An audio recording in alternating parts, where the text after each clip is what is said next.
Welcome to Asia Pacific Defense Reporter, your go-to source for cutting-edge security insights in the region. Get ready for rapid-fire analysis and commentary from the Asia Pacific with your host, Kim Bergman.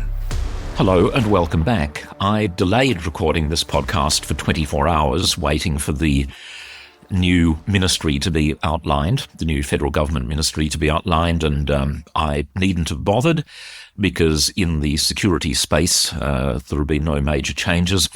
And I'll start with an apology to dumped Minister Ed Husic. I obviously jinxed him with my comment in the last podcast when I said that I liked him and thought that he seems to believe that Australia needs to be more self-reliant when it comes to defence. As it happens, I also like Mark Dreyfus and think he's done a solid job as Attorney General, and furthermore is one of the very few members of Cabinet, now an ex-member, who believes correctly that good government is achieved through openness and transparency. Anyway, we had on full display the treachery of Defence Minister Richard Marles and the factional shenanigans that led to two highly competent ministers being dumped in exchange for a couple of factional hacks, and it's a shame he can't apply that energy and focus to running defence. Look, sometimes the process of government is so petty and vindictive, and I'll point out that during the caretaker period, in the lead up to the federal election, and which technically I think is still in place until the ministry is sworn in, I've received a reasonable flow of information from the Department of Defence. As should be the case, we do live in a democracy after all, but I expect that will once again be switched off as soon as Richard Marles is sworn in as Defence Minister. And this is because there's a single person in his office, I know who they are and they know that I know, who blocks the release of information to me because I refuse to bend the knee. Anyway, this is the world that we live in. To the ministry itself, as I say, pretty much the same team. Marles as Defence Minister and Deputy Prime Minister, and oh, how he loves that title. And Pat Conroy as Defence Industry Minister and also Minister for the South Pacific. As I've commented before, this is basically two part-time ministers trying to run defence, which frankly is not good enough. And while consistency in ministerial appointments is generally a good thing, you don't want to be chopping and changing all the time. You want ministers to be very thoroughly acquainted with their portfolios, but sometimes things can go on for too long and you need a fresh perspective.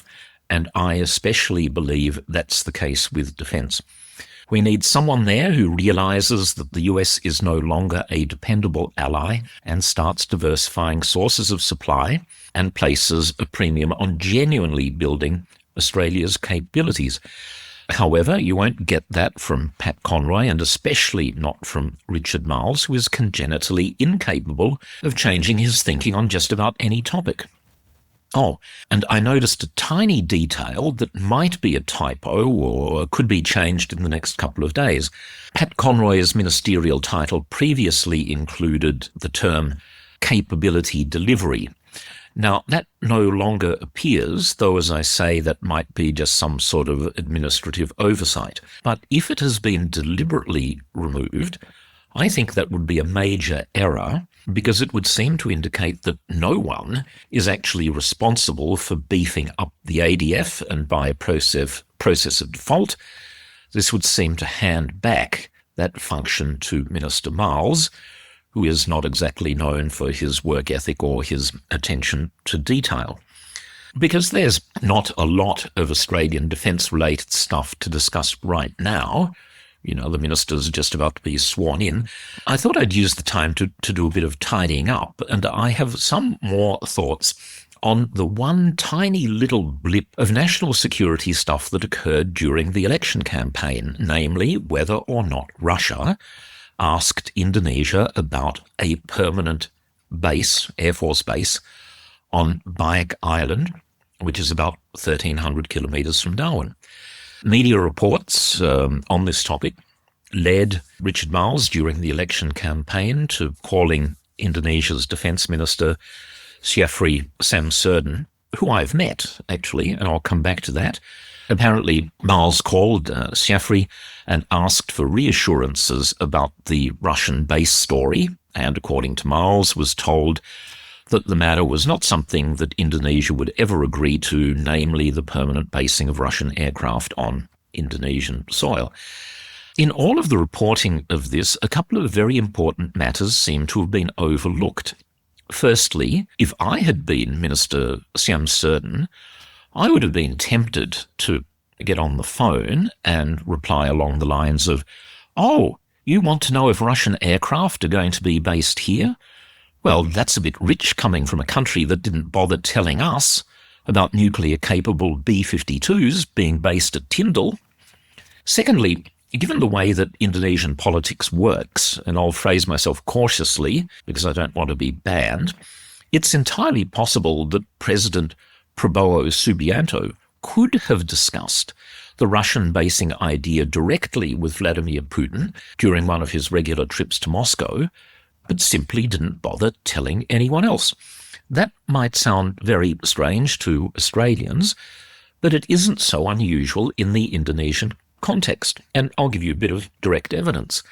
And I'm surprised no one mentioned this, but in 2023, when I was at the Shangri-La Dialogue in Singapore, I witnessed firsthand an extraordinary diplomatic spectacle of Prabowo, who was then defence minister and vice president and clearly, the front runner for the future presidency, calling for an immediate ceasefire between Russia and Ukraine, with Russia basically keeping all of the territory that they had just seized. This was word for word out of Moscow's playbook, and to say everyone was surprised and shocked would be an understatement. For several days, stunned Indonesian diplomats were forced into the extremely embarrassing position of having to assure everyone, and that's the US, Ukraine, even Australia, that their vice president was speaking in a personal capacity and that his views did not reflect those of the Indonesian government. Now, back to my meeting with Syafri Samsudin. I still have a plaque on my bookshelf that he gave me, something I look at fondly from time to time, despite a few human rights issues that cropped up during his earlier military campaign. Anyway, this was back in the year 2006. I was doing some consulting work for the wonderful Keith Snell, the owner of a logistics support company, SMA. Unfortunately, Keith passed away a couple of years ago, and he's still greatly missed. He was a true Australian patriot and someone who believed passionately that we could and should be developing much more of our own defence technology. Anyway, I was at lunch with him and a rep from one of the big Australian project management companies. It might have been Lend-Lease or Civil and Civic. Anyway, the conversation turned to Indonesia, a country with which I have some familiarity without wishing to overstate that. We were discussing the possibility of the Indonesian military outsourcing their support functions, and they suggested I investigate this further and compile a report based on discussions in Jakarta. At the time, Robert Hill was Defence Minister. He's a very nice person. I just saw him a few weeks ago at a Hanwha event, and he was kind enough to contact the Australian Defence Attaché in the Jakarta embassy and ask if he could help coordinate my visit, which led to some very useful meetings, the first being with Syafri Samsudin, who was at that time a lieutenant general in the army and clearly a person with a very bright future in front of him.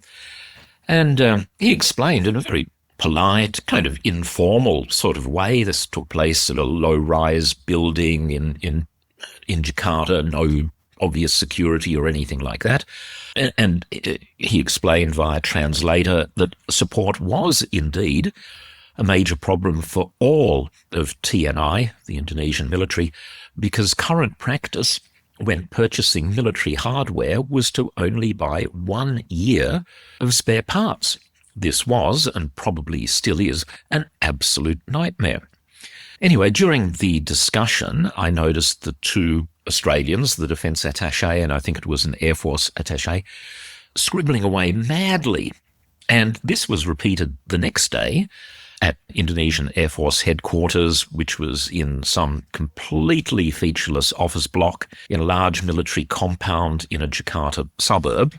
But at the end of the meetings, I thanked the two Australians very much for all of their help, and they replied, the pleasure is ours, and explained that in Indonesia there's an extremely rigid hierarchy for meetings.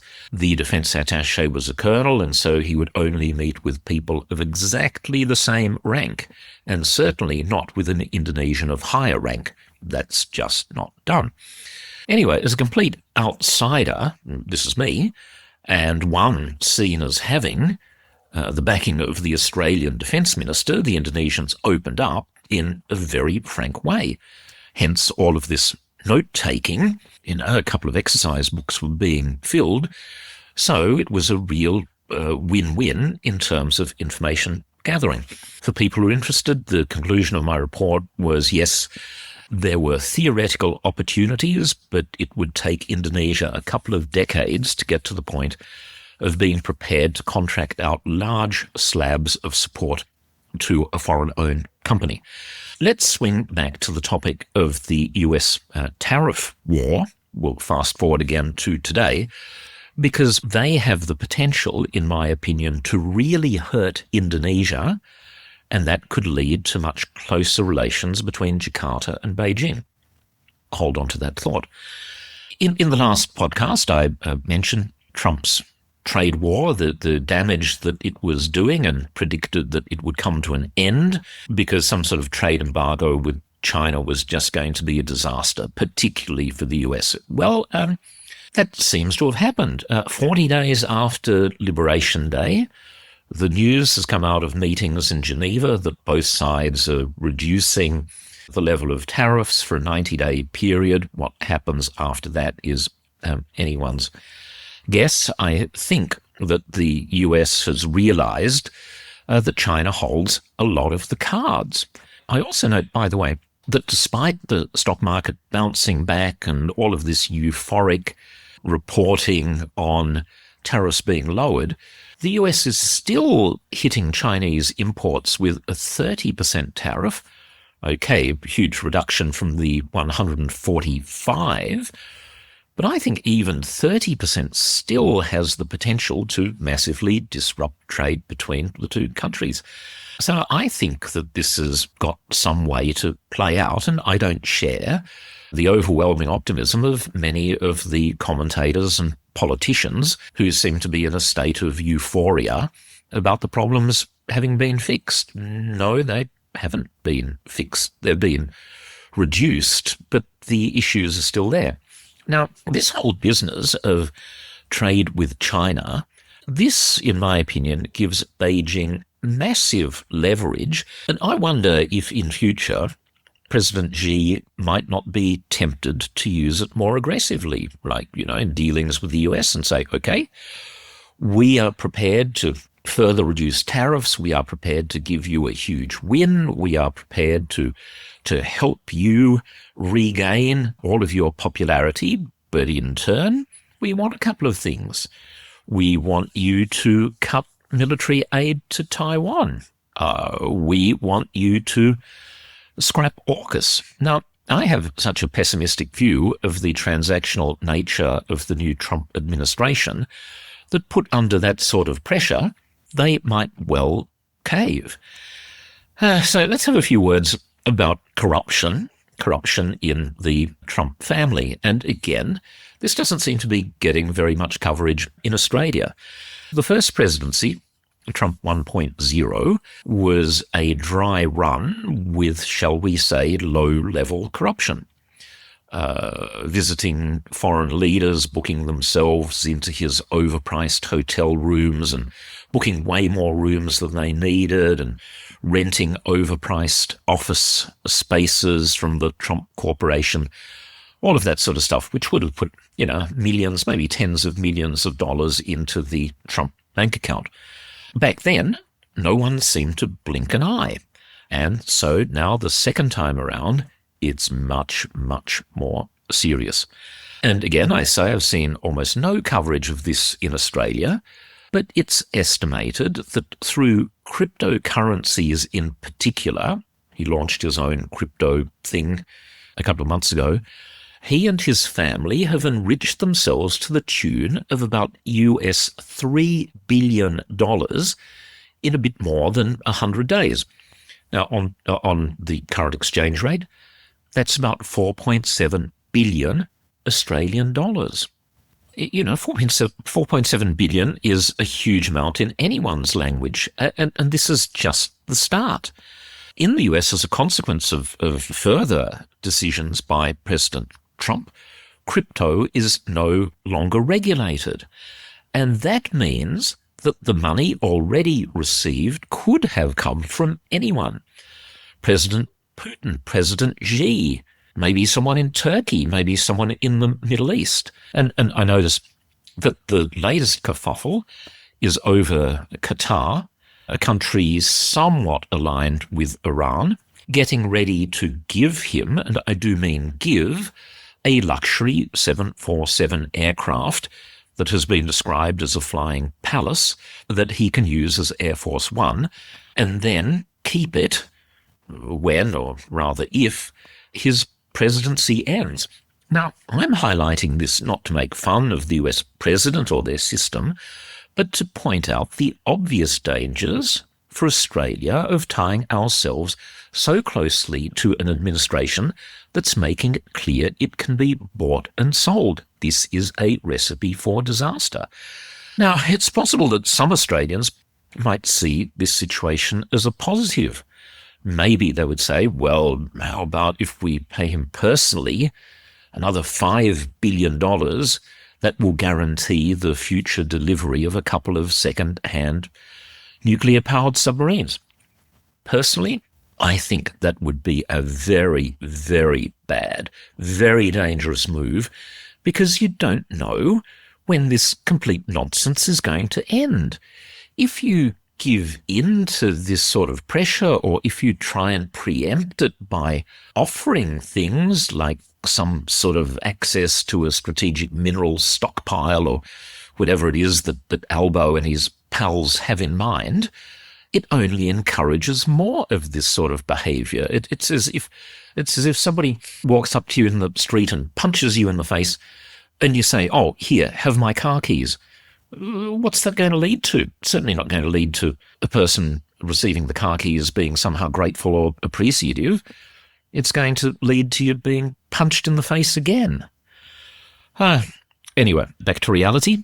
So, new ministry should be sworn in by the time that you hear this podcast.